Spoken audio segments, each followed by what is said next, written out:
జనార్దన, కర్మ కంటే జ్ఞానమే మేలని నీ ఉద్దేశమా? అలాంటప్పుడు ఘోరమైన ఈ యుద్ధ కర్మకు నన్నెందుకు పురికొల్పుతున్నావు? అటు ఇటు కాని మాటలతో నా మనసుకు మరింత కలత కలగజేస్తున్నావు.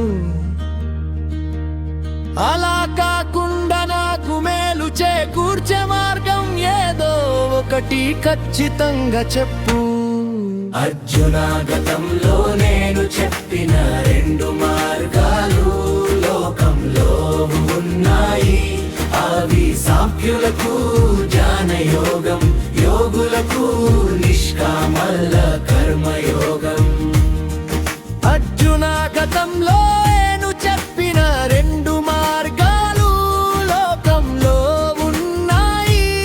అవి సాంఖ్యులకు జ్ఞానయోగం, యోగులకు నిష్కామ కర్మయోగం.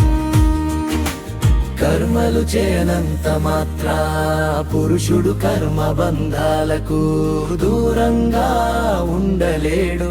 కేవలం కర్మ సన్యాసం వల్ల కూడా ఆత్మజ్ఞానం లభించదు.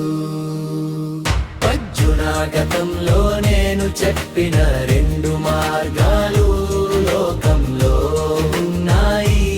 అవి సాంఖ్యులకు జ్ఞానయోగం, యోగులకు నిష్కామ కర్మయోగం.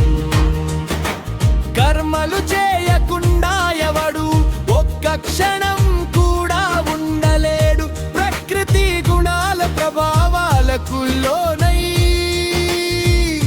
ప్రతి వాళ్ళు అస్వతంత్రులై కర్మలు చేస్తూనే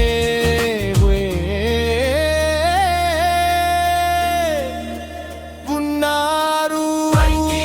కర్మేంద్రియాలను అణచిపెట్టి మనసులో మాత్రం విషయ సౌఖ్యాల గురించి ఆలోచించే అవివేకిని కపట